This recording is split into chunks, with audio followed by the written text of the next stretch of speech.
Hello, everybody. Hello to our CESI Insides series on the impact of coronavirus on the different professions, but also on the way we are working currently and on the way we will be working. I'm very pleased to welcome Birgit Wintermann. Birgit Wintermann is project manager at the Bertelsmann Stiftung, a very famous foundation in Germany, and she's a labor law expert and an expert for digital transformation. Birgit, how do you experience these days, the corona impact professionally, but also I could say on private terms?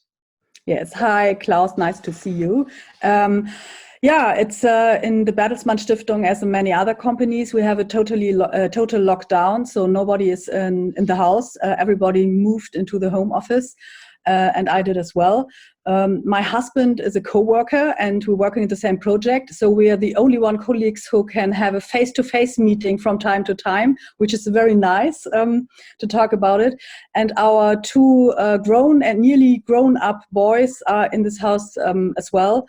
My elder son, for him, started university this week, and everything is digitalized. Sorry. I make the same mistakes myself.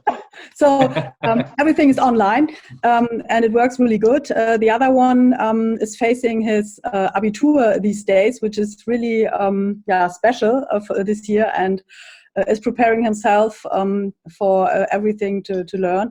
And so we are all working the whole day, and I always say if we have no problems with our internet, everything is fine. So that's the private situation. We're very fine and everything is okay.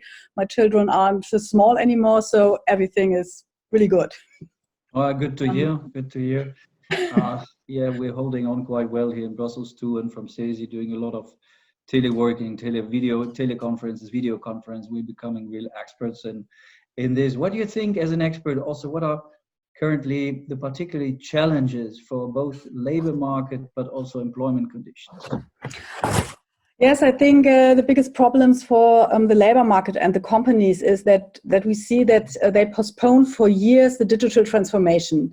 And now they had to change in a few days, in a few weeks, what normally takes really long months or years to make the changes. And now everybody had to go in panic into the home office or to change everything. And that's a really big problem. The greatest challenge for them is, on the other hand, how to bring your service or your product to the customer during a shutdown. It's not so simple to answer this, how to do this, because it's no less than to think about your business model. Many companies have not the competence, because they postponed the digital transformation for so long, to have an overview what is possible.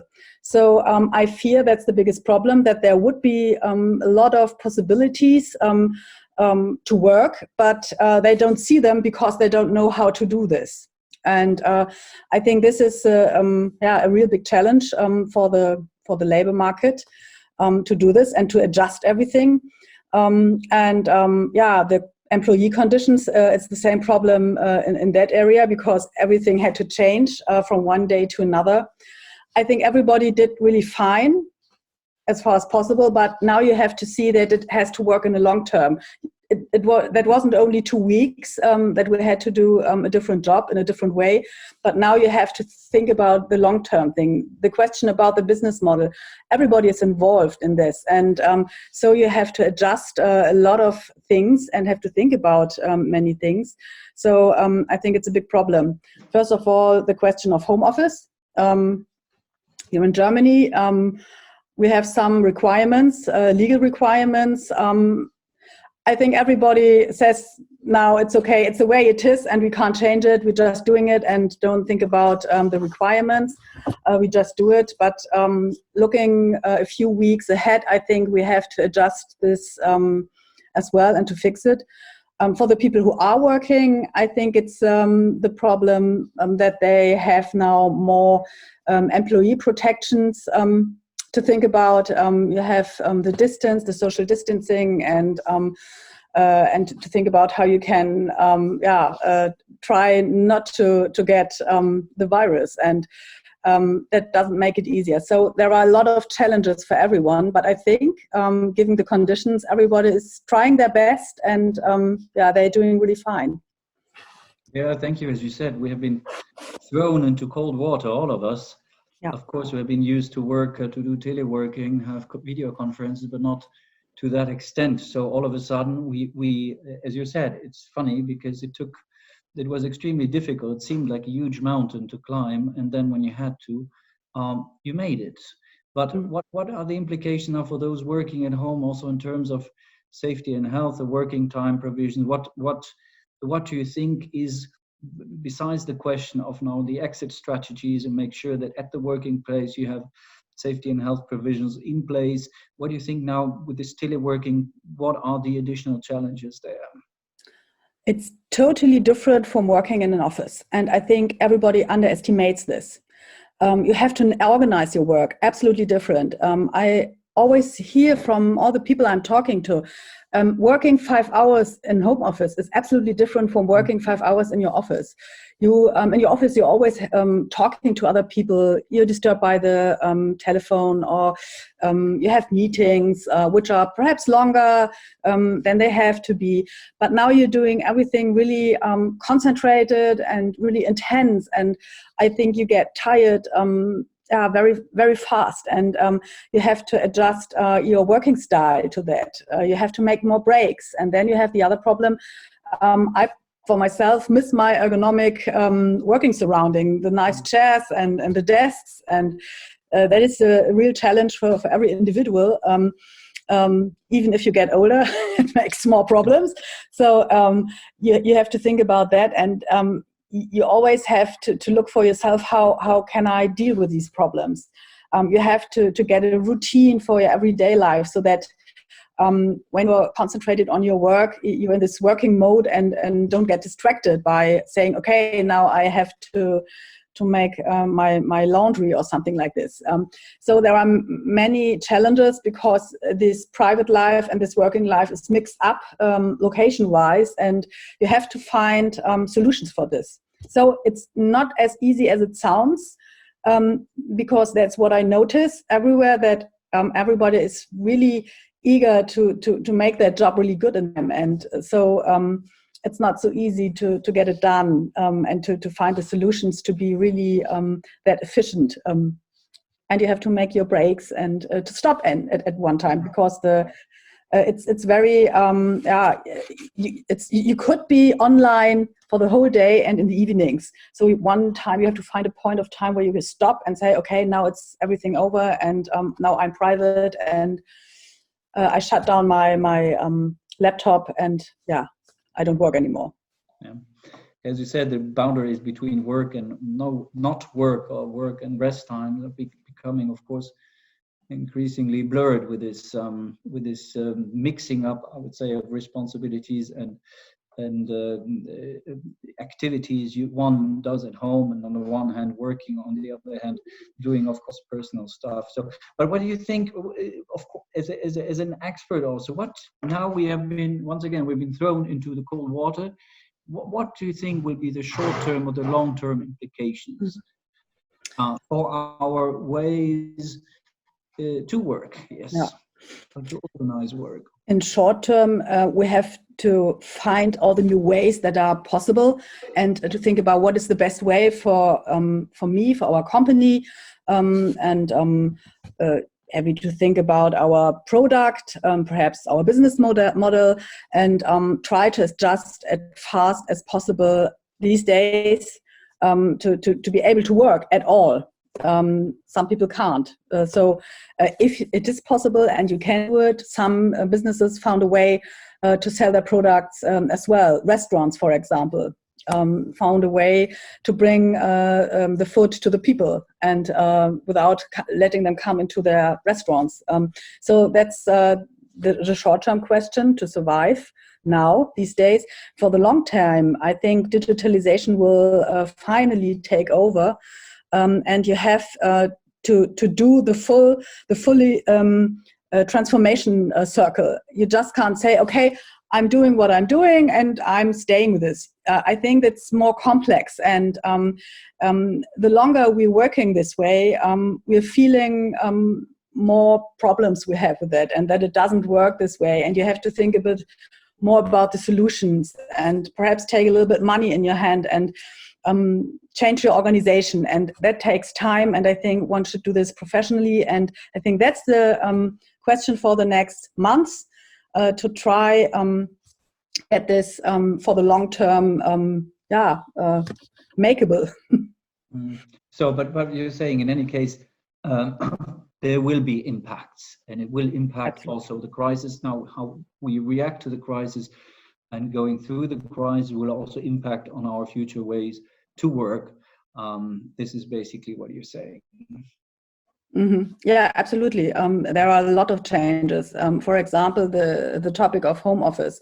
The last years, in every study we did, we always saw not all the people who could do or could work in home office really are allowed to do this. So now we see everybody can work in home office. It works. And I think you don't get the genie back into the bottle.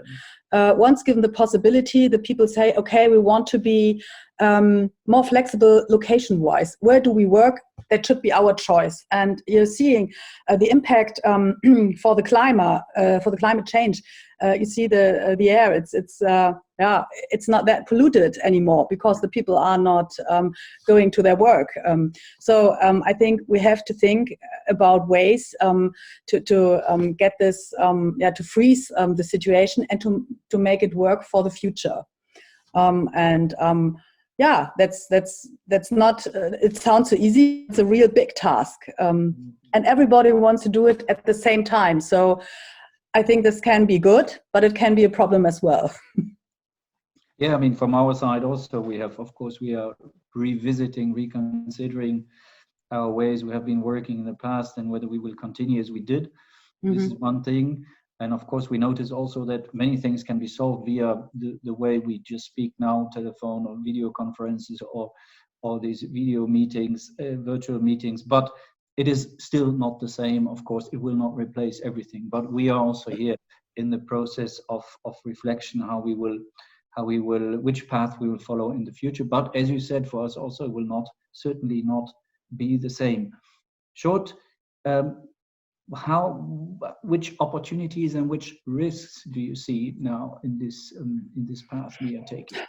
The risk would be really to try to get the genie back into the bottle by force. If people want to have a normal life as it has been before Corona, I think that's not possible anyways. But that would be a real risk. The benefits are way. There are way more chances now than risks. I think we are now used to be experts in troubleshooting. We have every day to find a way to do our work and to let the companies do their job. And I think this is really great because that's all transformation is about. That situations arise and now you have to think about how will this work. And I think now many employees who are a little bit skeptical about the digital transformation now see it really works, and these changes are not that bad. I'm able to do this. I can work with this, and okay, now I could imagine to go further and take the next steps. And I think this is really great, and we should do this and make this digital transformation in a full circle and try from the beginning and make it a little bit more strategic. I think on the other hand, another big chance is that I see in Europe, we have a good social security system. It's not perfect, it's far away from perfect, but I think we have social security.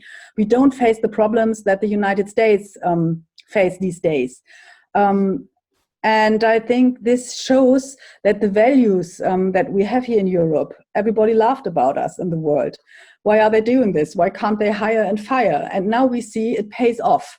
We are able to work and we can continue, and we're trying,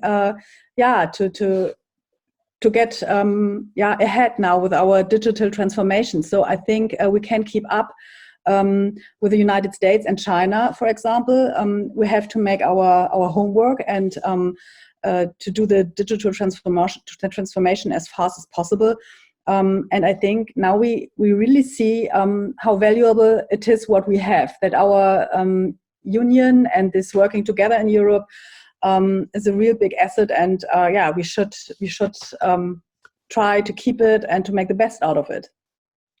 Yeah, of course, and I have to come in here as a trade unionist and say this is certainly also due to, how could I say, to measures being accompanied and being monitored by trade unions, and people also benefiting from interest representation, so efficient interest representation. I think the discussion about short time work now and the SURE package, which has been proposed by the Commission, shows that trade unions have an important role to play here, also not only in regarding the economic development, but also when it comes to, as you said earlier, to defining or to establishing rules between these increasingly blurred distinctions between, on the one hand, work, on the other hand, free time. So I think there's a lot on our plate in this sense. Birgit, the final message to trade unions in general, maybe, and CESI in particular? Yeah, first of all, I want you to stay safe and healthy. And for the next time, I think we have a lot to do and we should do this together. I'm looking forward to it. We should do our job as we did last time. We should try to make the changes ourselves and to get better and better. Then we really will feel what it is like to make these changes, and we'll find out what is the work we have to do together. And yes, I'm really looking forward to it. And I'm happy to meet everybody in person, perhaps the next time when we doing again our summer days. Thank you very much, Birgit. Stay safe and say hello to everybody in Germany. Yes, I do. Bye. Bye. Bye.